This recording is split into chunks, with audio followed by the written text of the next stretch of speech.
In 1999, I was working in Beijing for the Philadelphia Inquirer. Back then, we had bureaus all over the world. And I was doing a story about the first Pearl Buck movie that they were filming in China, starring Willem Dafoe. It was Pavilion of Women. And so, I was looking for an expert on Pearl Buck, and who did I find? Peter. The preeminent Pearl Buck expert was right here in River City. So I spoke to Peter by phone. We reconnected when I came back to Philadelphia, and we have a shared interest in the Lost and Forgotten China collection at the Mercer Museum in Doylestown, where I hail from. So it's fitting that Peter would invite me here to talk about the Philadelphia Orchestra's legacy in China. And if I could just give you a little background on the project and why I ended up doing it. 10 years ago, I decided to leave the Philadelphia Inquirer. I had been there for 31 years, and I just wanted to try different types of storytelling in this last chapter of my life. And so I went to the Philadelphia Orchestra and I pitched to them the idea of doing a documentary about their China legacy. And the reason is, everyone knows about ping pong diplomacy. But music diplomacy back in the 1970s was really important in kind of renewing connections between the American people and the Chinese people. So I went to the orchestra. They were intrigued with my idea. They said to me, "Have you ever made a movie?" "No." "How would you raise the money?" "I don't know." They said, "Listen, there's another guy in town who wants to do a documentary about us, but we like the angle you're taking. Would you consider teaming up with him?" I said, "Sure." The guy was Sam Katz. So I pitched it to Sam. He bit, and within a month of him agreeing to do the project, I was on a plane to China in 2016 to film the orchestra in Beijing on tour. So it took us 5 years. It was a really heavy lift. It was $1 million project. But when you're working with Sam Katz, who knows everyone in the world, we were able to get it done. And it premiered in 2020. We had hoped for it to premiere at the Academy of Music. But if you'll recall what was happening in 2020, yes. So it was virtual. But we were really lucky in that great performances picked up the movie, and it was on national TV in 2021. So the Philadelphia Orchestra is really the main character in this movie. And if you think of it, the orchestra as a person, what we do is we start the story in 1973, when Richard Nixon invited the orchestra, Ormandy and his musicians, to go to China as the first American orchestra in China. The orchestra has been back 12 times, which is more than any American orchestra. They have developed really deep ties with Chinese audiences, Chinese composers, musicians, and orchestras. So it really is extraordinary. And, it gives me a great deal of Philadelphia pride to say that our orchestra really is arguably more popular in China than they are in their hometown. So we start the movie with the history, which is 1973. And I brought just a 20-minute clip. This picks up 5 minutes into the film, and it focuses just on the historical part of the orchestra's legacy. There's a little bit of a tech glitch, so the audio is not quite in sync with the images. So if you could just pretend that the lips are matching what you're hearing. So afterwards, I'll be happy to answer further questions. I do have copies of my book if anyone's interested. This is an oral history of the 1973 tour. It was my COVID project because I had nothing else to do. So I thought, well, I'll just write a book. So anyway, I'm going to start this, and I'll be happy to talk further, answer questions when it's done. Mr. Ormandy? How are you, Mr. President? I'm just sitting here talking to Dr. Kissinger. He's just back from China. I know. And I thought you'd be interested to know that they're going to invite the Philadelphia Symphony to come to China. That's wonderful. You honor me, honor the orchestra. I'll let Dr. Kissinger tell you about the conversation. Here he is. Thank you very much, Mr. President. Hello, Amanda. Hello, Dr. Kissinger. I was talking to the Chinese leaders about exchanges, and they said to me that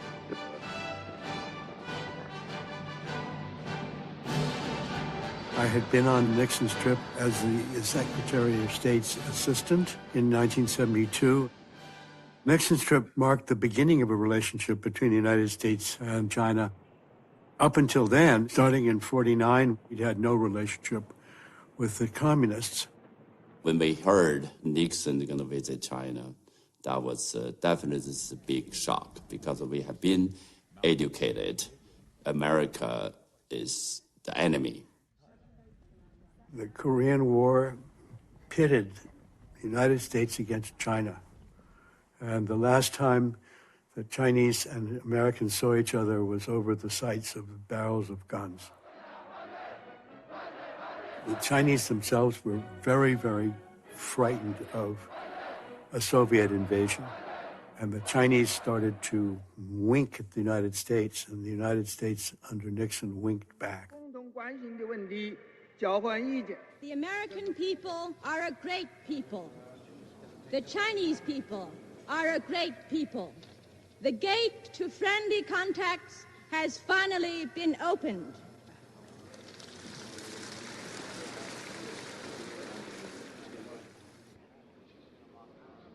The news was that Chairman Mao and Richard Nixon had met, and it was okay.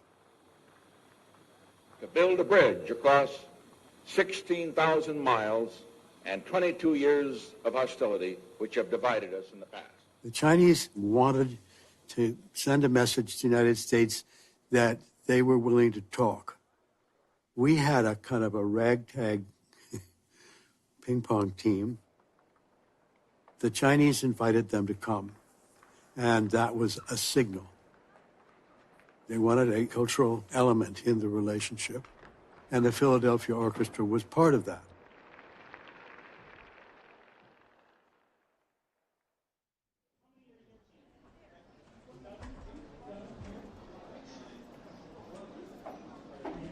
This is my 12th time going to China with the orchestra.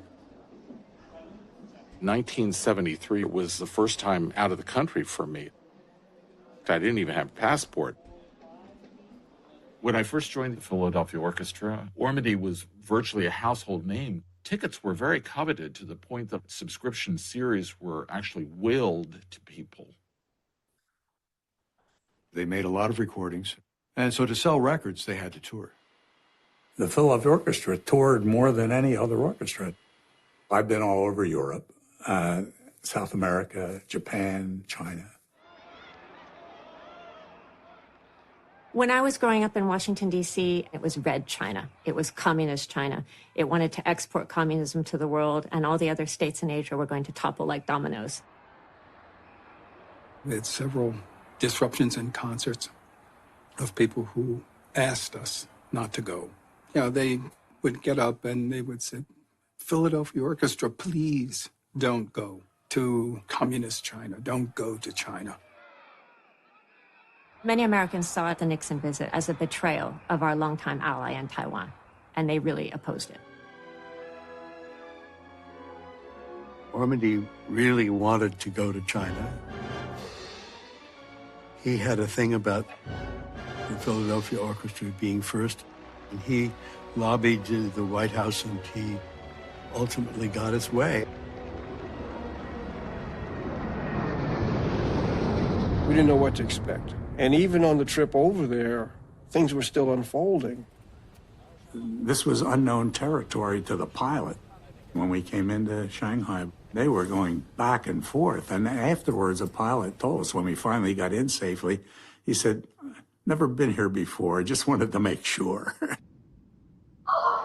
We didn't know what we are going to face until the door opened in Shanghai, where we had to stop at first. I was asked to be the first one to go off the plane, and on the left side, the diplomatic corps. On the right, the musicians of the local orchestra, symphony orchestra. They were just as warm and wonderful as could be.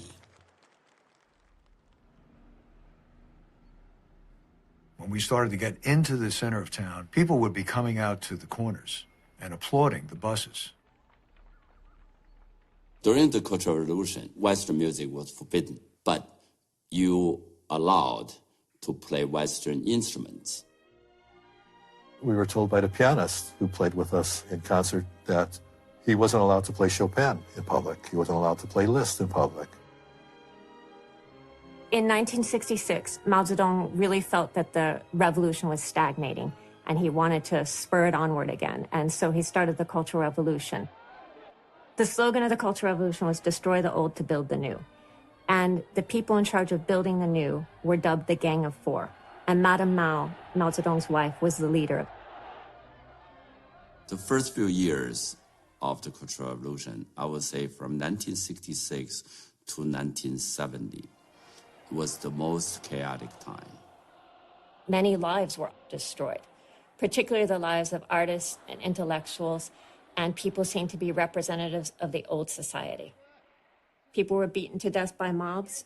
They were summarily executed. There were a lot of deaths. I don't think anyone knows the real number, but estimates range from the hundreds of thousands to over 1 million.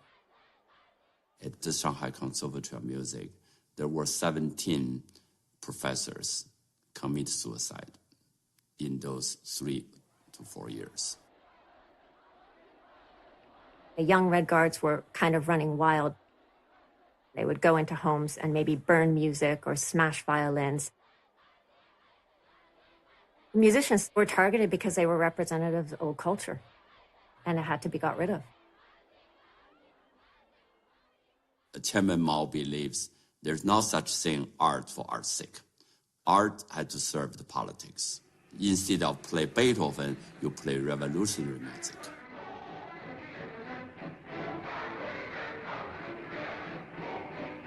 They started trying to create these model theatrical works or musical works intended to inspire people to revolution and to show heroic characters. The repertoire of operas and things like that was, less than this number of fingers. The Red Detachment of Women, the White-Haired Girl. They were all sick to death of that stuff. One day, my friend, he came to me and said, "Jindong, come to my home. I want to show you something." So we went to his home, and he said, "Look, I have this gramophone machine. We have to lower the curtain. And then we put the needle on and listen to Beethoven Symphony."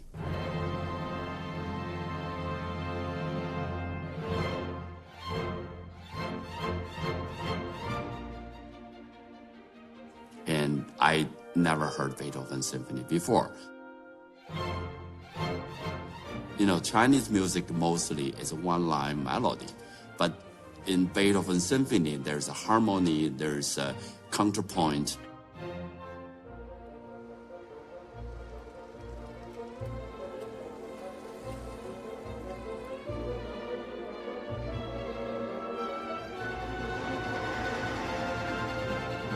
As soon as we got there, we had heard rumblings that Mrs. Mao had expressed disfavor at Beethoven's Fifth. The Fifth is about the fate. Communists don't believe fate. I said, "Maestro, there's a strong request from the top to play Beethoven's Sixth, the Pastoral Symphony." And he looked at me and he said, "Well, I hate that symphony, and I didn't bring any scores." And at that point, I started to make things up. I said, Beethoven's Sixth is program music. It describes life in the countryside. And the Chinese communists came to power on the back of a peasant revolution. Ormandy felt that the Sixth Symphony was not showing off the orchestra to his liking. That's the only reason he rebelled against it. On the way to town, the musical head of the Friendship Committee sat with me and the translator.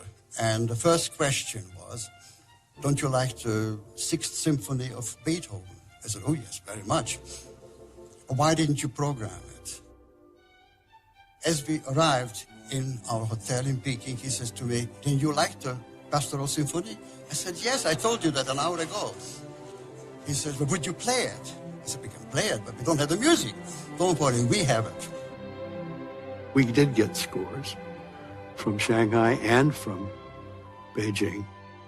It was a big jumble of scores that came in. The parts that we got didn't have our normal markings in them, bowings and things like that. Everyone was individually handwritten, was full of mistakes.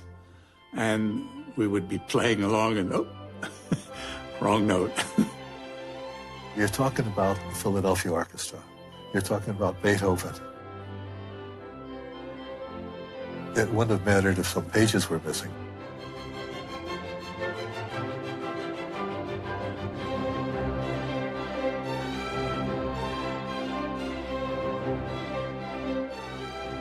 Here we are, the Philadelphia Orchestra, on the front page of the People's Daily.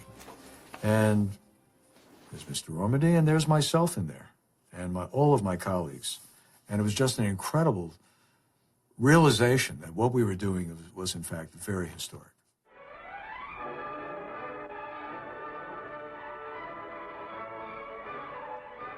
The first concert that we played was music of Mozart, Brahms, and Roy Harris. 非常整齐，声音特别圆润，特别融合。乐队音符之大，是我们过去从来没听过的。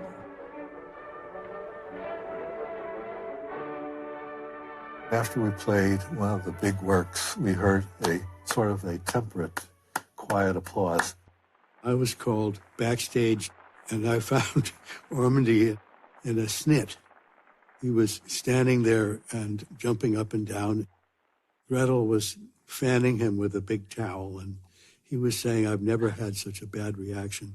These people hate this music. There was a French reporter backstage, and he said, they went wild. That's wild, we said? That's wild for them. Wild, yes. 所以这个乐团是很了不起的。虽然苏联的那么粗犷，他这些都具备，但是他还有一些细节。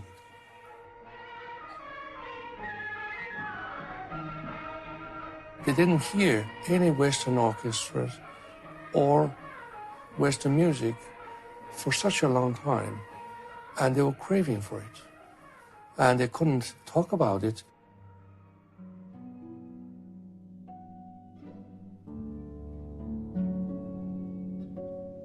The whole country is living in a camp or in a commune, no television. So we only could hear this public radio, public loudspeaker on the street, actually. That's the first time I heard orchestral sound. It's Beethoven, bam, bam, bam, bam. Then I also hear the dun, dun, dun, dun, dun, dun, dun, dun, dun, the Beethoven also. I said, this music is so loud and hold pitch flat so well because our bamboo flute soak string things is always like our language, you know, very lyrical, very, very dance-like pitch. But this orchestra, the brass and everything, it could be perfect. And I was immediately actually seduced by this orchestra.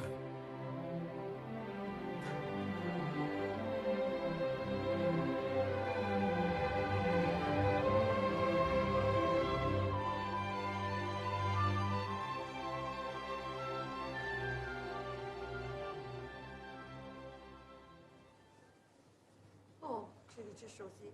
当时他就拿着这个琴。让我们头一次看见这么好的哦，真的啊？是四朝九堡垒，可能是。我具体的顺丰。顺丰，哦，多年轻啊！40年以前的时候，30多岁。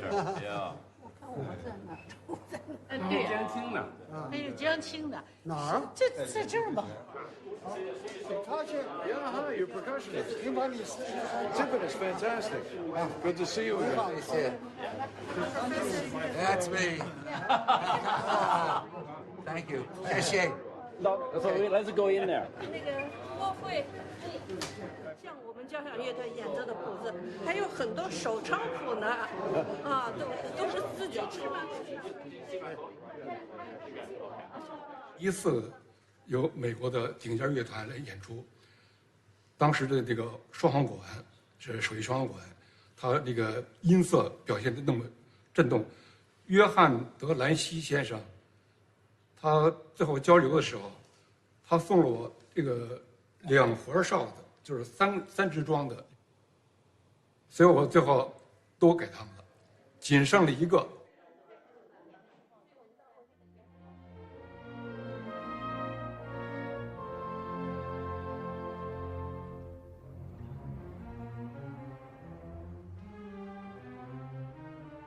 最让我难忘的，就是在中央乐团排练厅，奥曼迪率领的部分非洲交响乐团的团员和中央乐团在一起联欢。The purpose of our visiting the Central Philharmonic and their rehearsal was for us to get a sense of the differences between our style and their style. 因为中央乐团交响乐队，荒疏已久，就是将近有7、8年没有演奏古典音乐了。突然一下，又和这个近距离的和这个世界顶尖级的乐团的指挥啊，奥曼迪。He says, "We want to learn, Mr. Ormandy." I went, took my jacket off, and conducted the second movement. 就是做我这个右手的，是首席长笛。他这个就是，心速跳得快。这个胳膊啊，因为是，就在我这边上嘛，我的眼光就能看得见，就抖，我这个心情就更紧张了。中间差不多有1拍到2拍，我都没吹出声来。I often say to young conductors, you don't have to say too much, just do it with your hand. 到奥曼迪一指挥，哎呀，他把所有内心人的那个激动情绪全部都带出来了。他都会给你一个手势，点你一下，或者就是手指头动一下，甚至眼神给你一下，马上就让我们心领神会。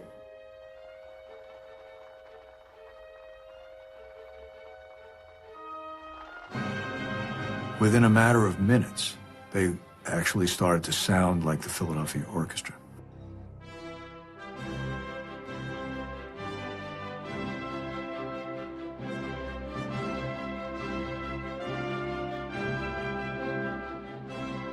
大家正在看那个首席，把他琴拿出来，完了以后呢，这个二提琴跟二提琴。当时呢，就是有个皮肤比较黑的先生，我把我叫过去。那时候他那谱子已经拿在手上了，是门德尔松的4重弦乐4重奏全集，这里头说明他练习过，都有日子。完了以后，这里的上弓、下弓、指法、弓法，都写得非常清楚。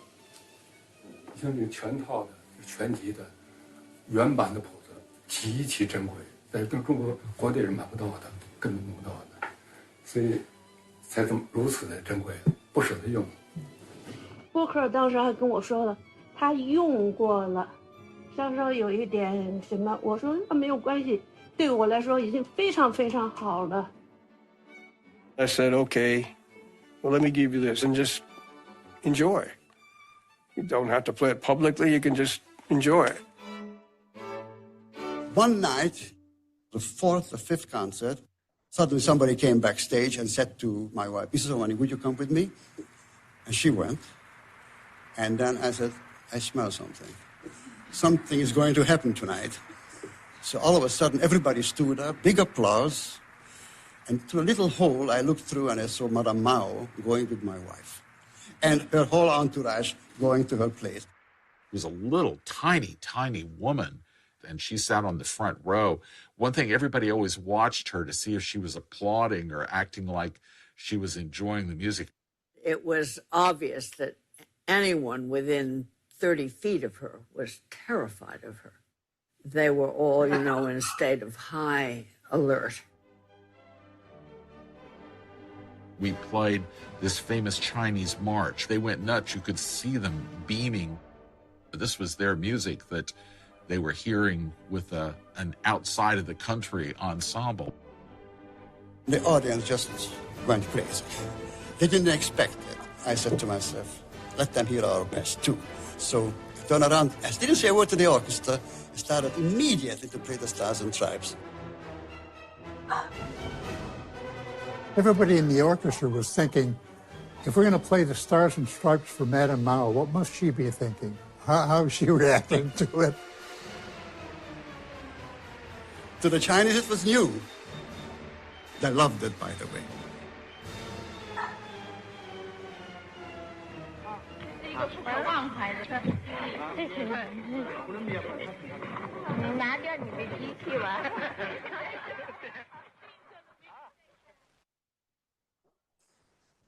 Okay, that's it. Well, that's the plan.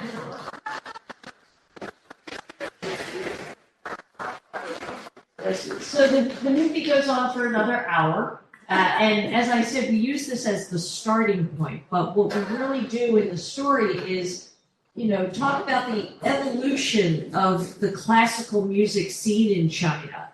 China has like a really robust market for classical music. When you go to concerts, and we traveled there 4 times, and when you go to a concert in Beijing, it's filled with people of all ages. You see a lot of families, you see couples, young people, old people. It's really remarkable. So what we do in using the orchestra as a character is we show the interaction of the Philadelphia Orchestra with people like Lang Lang. And we talk about the role of the Curtis Institute in really developing talent. The 3 top pianists in China, Lang Lang, Yu Jialong, and Zhang Haochen, all studied at the Curtis Institute, all with Gary Grafman, this one professor. When Lang Lang returned to China as a professional to perform for the first time, it was with the Philadelphia Orchestra. And originally the promoter said, well, Lang Lang hasn't won any big awards in the United States. He wasn't allowed to be in competitions. Gary Grafman wouldn't let him. And the promoter said, can't you bring someone who's gotten some awards? And basically it was Savalich at the time said, no Lang Lang, no Philadelphia Orchestra. And so Lang Lang made his professional debut in Beijing at the Great Hall of the People, which seats 10,000. And it was sold out with the Philadelphia Orchestra. We have footage of that. The Philadelphia Orchestra then later had a very close relationship with the composer Tan Dun. And he has a famous work called Mushu, which premiered in Philadelphia in the United States. And then the orchestra took it to China.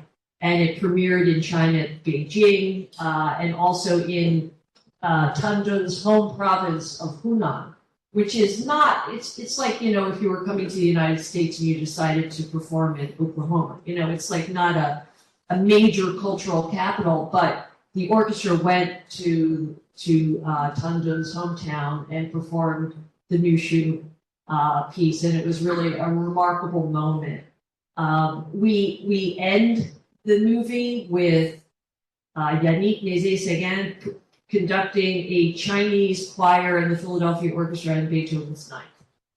And so, it's a very upbeat ending, and, it kind of makes me a little sad because a half century ago when the Philadelphia Orchestra went to China, our relationship was bad, but getting better. When the orchestra went just this past fall, a half century later, the relationship is bad and getting worse.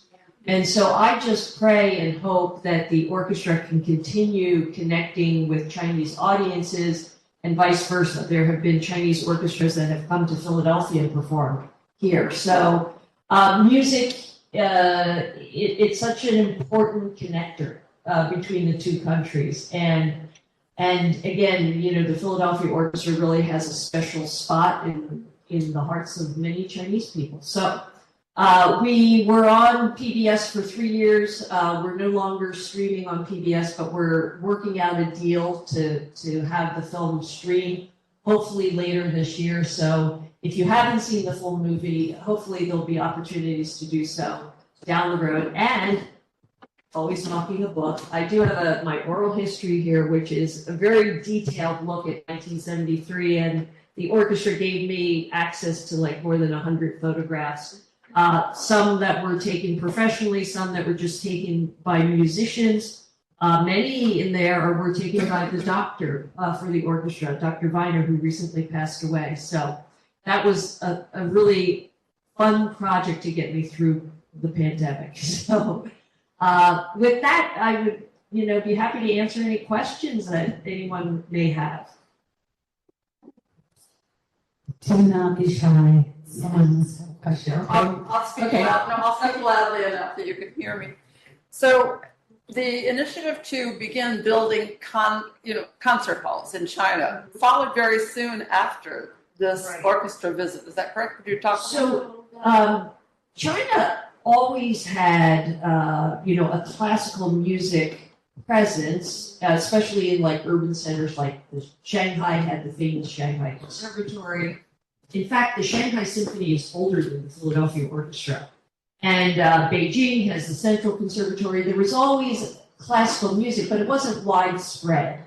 It was really the educated elite in urban centers. What happened was during the Cultural Revolution, as I explained in the movie, it just was banned. They could not perform publicly or even study classical music, Western music. I had a cousin at the time in 1966 who was a student at the Shanghai Conservatory, and every day she would go to school not to study music. But anyway, so the orchestra went in 73, just as things were starting to ease up. When Mao died in 76, the Cultural Revolution ended. And they could once again perform, listen to, study Western classical music. Back in 73, when the orchestra went, the Central Conservatory performed for them, but that was behind closed doors.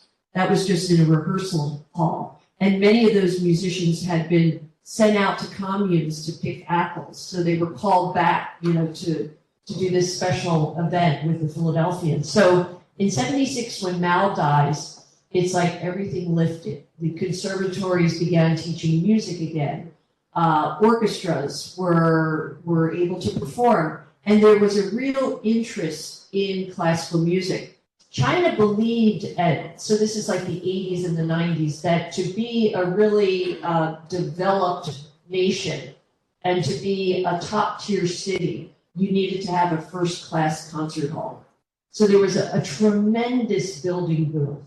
The concert hall in Beijing, it's known as the Big A because it looks like this glass bubble on the horizon. And it is just stunning and gorgeous. So Shanghai has 3 concert halls. Every city has a major concert hall. The sister city to Philadelphia is Tianjin, and they have this incredible, massive concert hall. So, there has been a lot of investment in the hard assets of music. And there are now more than 30 professional orchestras in China. At the end of the Cultural Revolution, there were 15. So that it's doubled. And, you go to Curtis, you go to Juilliard, you go to any music conservatory in the United States, and there's, a fair number of Chinese students. And you look at professional orchestras, and there are many, Chinese who are now, with the Philadelphia Orchestra, Cleveland, New York, you name it. And conductors. New Jersey Symphony has a woman who's originally from China. So it's just been an explosion of interest in Western classical music. But now with the Chinese flair, because there are Chinese composers. You know, one of the composers we highlight in our film is a Juilliard-trained musician by the name of Peng Peng. And he is, you know, a very active composer. And in 2019, the Shanghai Philharmonic came to Philadelphia, and there was a side-by-side performance, and they performed one of the symphonies that Peng Peng created. So it's been a real evolution over the last, you know, since '76. Yes? Have any informal relations developed between the orchestra and others, aside from music and that as a result of this? You mean the musicians themselves in the orchestra? Or musicians as starting points, maybe. Yeah. After all, it's been a lot of years right. that we have gone there, and we know a lot of people there. And I'm thinking of our current situation today with China right. and our concerns about all that.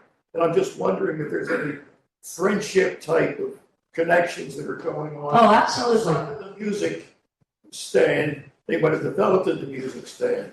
Yeah. So, yes, but in terms of music, the orchestra musicians have developed relationships. Sure. A lot of them return to China to perform, you know, with ensembles or quartets, things like that. There's a lot of interaction there that's developed because, you know, someone like David Booth has been to China, you know, in the movie he says 12 times, but I think it's actually now like 14 times that he's performed in China. There are many musicians then who go there to give master classes, things like that. And, you know, it's a two-way street. Back in '73, it was very much a one-way cultural relationship where the Philadelphia orchestras and many other European and American orchestras would go to China. But now, you know, before the current situation, you would see a lot of Chinese musicians, composers coming here to perform. So it's more of a two-way thing. Jennifer. Yes. You mentioned Lang Lang. You said Gary Graffman didn't want him to. So yeah. This is in the film. There's a, you know, I was interviewing Lang Lang, and he said when he came to Philadelphia as a teenager to Curtis, I think he was 15. He said he wanted to win every competition out there. You know, I'm blanking. What is the name of the Dan Clyburn, you know, competition? He wanted to win it all. And Gary Graffman told him, absolutely not. Because you don't have to. You're already being invited to perform with American orchestras, you know. You don't need to do that. You're above that. So he wouldn't let him compete in competitions. And so that's why when in, I think it was 2001 that he went to Beijing to perform as a professional, they were saying, he hasn't won anything big. You know, we want someone who won like the Tchaikovsky competition in Russia, not Lang Lang. And Gary just knew that, you know, he was beyond competitions. Did Graffman make the resolutions? Yeah, well, Yuja Wong, I don't think she competed much. I know Zhang Hao Chen did compete in some competitions. It was just Lang Lang and Yuja Wong were particularly special. So, yes. I want to know, do the grammar schools teach music the same way? Yes. So about 20, 30 years ago, the president of China at the time, Jiang Zemin, he really promoted music education in the schools. So there's been a lot of money invested in that. There's a section of the movie where we talk about kind of the ironic reversal of roles where, you know, I don't know if you remember Philadelphia about 15 years ago. The school budget, they were going to cut music education from the school budget, and there was such a backlash. There was actually a protest concert in the, you know, the school district's headquarters, and they eventually renewed the funding for music education, but while in the States, a lot of schools have had to cut music from their curriculums. In China, they're investing in it. It's not 100%. I mean, there's many schools, rural schools in particular, that don't have music, but in urban centers, there's been an investment in music education. It's valued. Long Long has his own program to support music education, and so there are, I don't know how many now, but when we were doing our movie, he basically gave a grant to 5 elementary schools in Philadelphia so they could buy keyboards and teach music. So there was one school that we focused on in Philadelphia where, you know, the principal was able to reestablish a music program because of a grant from Long Long. So, yes. Oh, I wanted to say it's 2 parts, but it's basically how did you come to this story? You were a correspondent for the Inquirer in China for some time. Yeah. Were you on like an arts and culture beat? No, this so would have been long before you were there, right? yeah, so I'm from Philadelphia, and I sort of remember when the orchestra went to China in '73. But I was a correspondent in Beijing in the 1990s. And I remember Peter Dobrin was covering the orchestra, I think in '96, and, you know, stopped by, and I said, oh, really, the Philadelphia Orchestra? So I really didn't know a lot about this history, this unique history. Then in 2008, it was the 35th anniversary of the '73 tour, and the Chinese are really big on anniversaries. So like 25, 35, 50, it's reason to celebrate. And that was also the year of the Olympics. So they were making a big to-do about the orchestra coming to Beijing in China, and it was the 35th anniversary. So they basically recreated the concert that they did in '73, and they performed in the same concert hall as '73, which was, you know, they had just built the Big 8, but they, for nostalgic reasons, you know, they had it at the old place. And so the paper asked me to go and cover it. So I went to China with the orchestra, and before the concert, I was interviewing people going in and people coming out. And I was really struck by the depth of the nostalgia that Chinese people had for the Philadelphia Orchestra, not just like orchestras in general, this orchestra. There were so many people I spoke to who remembered that trip, either because they were lucky enough to get a ticket and hear the orchestra, or they remember it being on the news. Like Tom Dunn said, he said, you know, he heard it on the loudspeaker, because back in '73, people didn't have personal radios and certainly not TV. So Chinese people would get their news from loudspeakers. And so it was a big deal. And so it's 2008, and I'm covering this, and it's like, wow, I don't think I fully appreciated the impact that the orchestra had and the importance of cultural diplomacy. So I always, you know, the Inquirer would write about it periodically. Every time the orchestra went to China, they'd write an article about it. But to me, it's like, this is a story that should be seen and heard. You know, it's music. And it's like, not just any music, it's like the Philadelphia Orchestra, you know, so it's like beautiful music.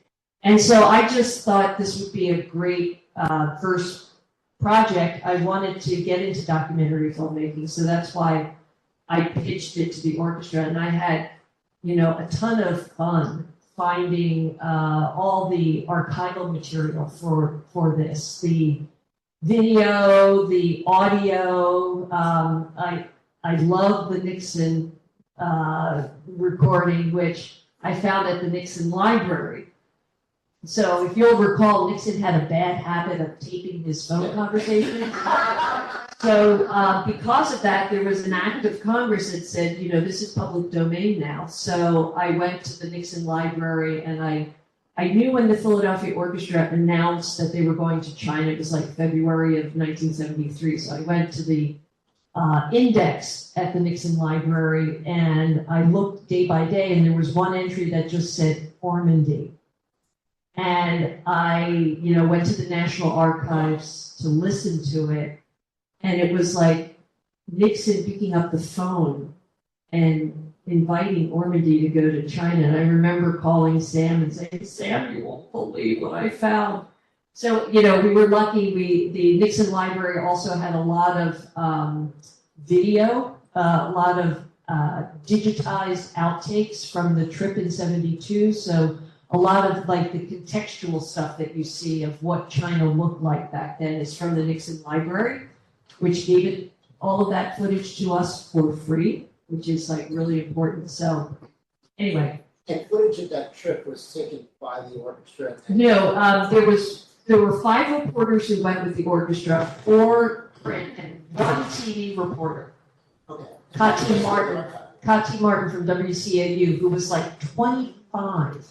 And the reason they sent her is that, she had just gotten her master's in international affairs or something like that. And so all of the other veteran reporters at WCAU were so angry and jealous. They had their daggers out for her. But Kati took hundreds of feet of footage and did a documentary about it that came out in 1974. Unfortunately, WCAU, to make room in their library, threw a lot of it away. So we have Kati's documentary. Some people on the trip, Nick Platt, for instance, he had his home movies that he shared with us. It's a shame. It's really a crime that footage doesn't exist, but at least some of it does. When was the next time the orchestra went? Just this past fall. But I mean, after 73. They've been back more than 12 times. And so the next time they went after 73 was? It was 20 years later, 1993. And so then they went 96, they went 2001, and on and on and on. We went 3 times with the orchestra in 2016, 17, and 19. And I went once with the Curtis Institute of Quartet. But yeah, it's more than any other orchestra. New York Phil goes a lot, but not as much as Philadelphia. So yes. When you went, because I went and made a short film in 2011, and even though the cameras were confiscated at the airport, we were able to rent cameras and do the film. It was not as elaborate a project as yours, but that was a very open time in China, and we were able to speak pretty freely with students and faculty and others. And I wonder, when you went in, you went 3 times to make the film, what were the difficulties with the cameras, with the interviews and so forth? It must have been quite different at that point. Yeah, it was starting to get really difficult, but luckily for us, we were embedded with the orchestra. I used to be a reporter in China, and it's really hard to be a reporter in China. You're so limited in what you're allowed to do. So we wanted to do just man on the street interviews. No way. We went to a park because we wanted to get footage of the concert hall in the distance, and when they saw us with this big camera, we basically got told, you can't do this. So the next year when we went back, we just had you have to be, a little secret. So we just started filming, and so that's what we did. But in 2019, we wanted to go, when Yannick was going to a campus, we wanted to go and film that, and they wouldn't let us. It was one of the anniversaries of Tiananmen Square. And so we were not, we wanted to film. There was one concert in Beijing in 2019 where the orchestra was performing Beethoven's Ninth inside, and they were streaming it outside on one of those giant screens in a public space. And so we just wanted to film that. We couldn't do it. So because I had experience at working in China as a reporter, I knew how to kind of work around the rules, and being embedded with the orchestra was great. So it was easier because of that.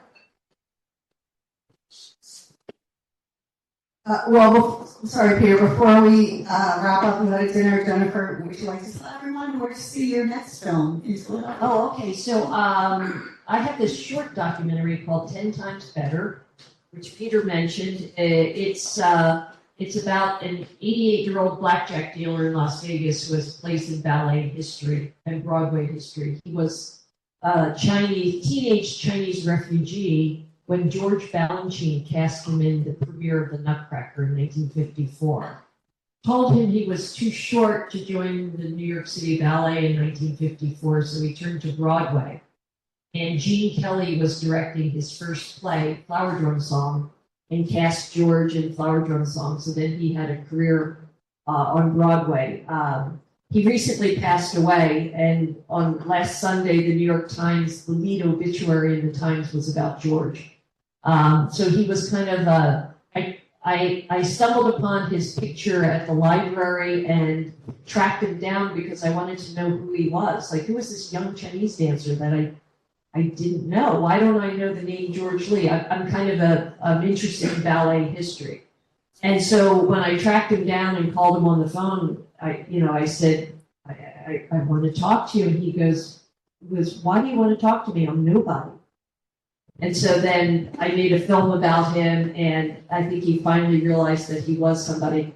We are having 2 screenings. We are having one on Sunday at the County Theater in Doylestown, and then May 31st at the Art Museum as part of the Asian American Film Festival. And it's streaming now on American Masters, the PBS program. So if you go to their website or YouTube channel, you can watch it for free. But it's called 10 Times Better, and it's really, it's a remarkable story about an ordinary man with an extraordinary past.